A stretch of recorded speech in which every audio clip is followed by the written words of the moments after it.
interesting because I didn't see any colleagues from in our universe participating in this, on the architecture of stadiums or objects.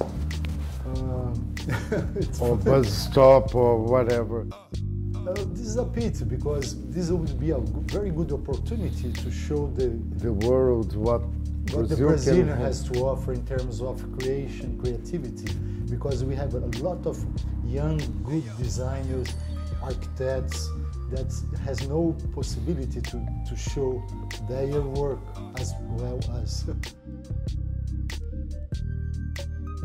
Well, we have the happiness, the luck to have met Massimo Morosi. He was our master. Everything that we learned from design was with him. Because Massimo, he was not, he didn't want to follow trends, you know, he was very, how to say, visceral.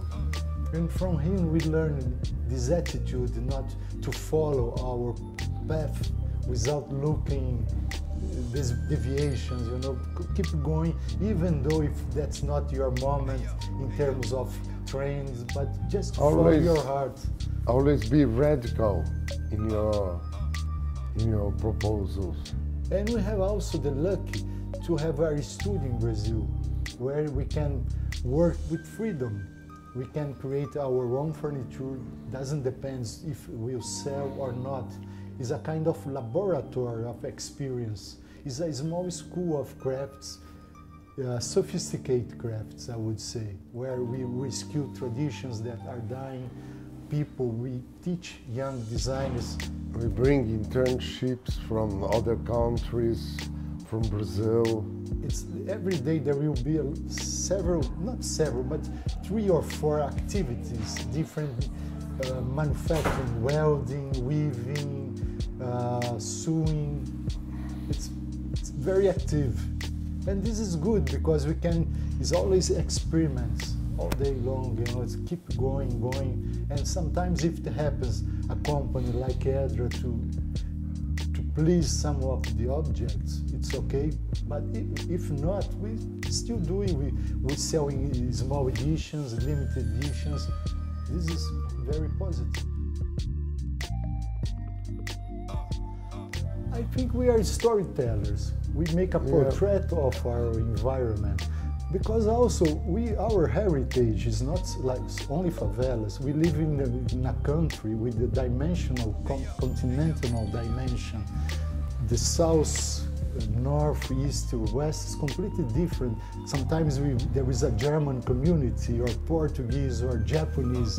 São Paulo has the biggest Japanese community outside Japan. We have the heritage of Oscar Niemeyer that construct a modernist city in the middle of Brazil, or Lina Bobardi. So we are influenced, all this, it's not favela, you know. There is a very rich tradition in architecture. 2 architects who won a Pritzker Prize, Niemeyer and Paulo Mendes da Rocha.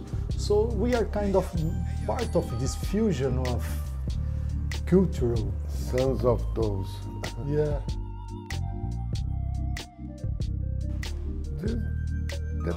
The public power takes more advantage of those new creators to apply into urban scale or office scale or building scale.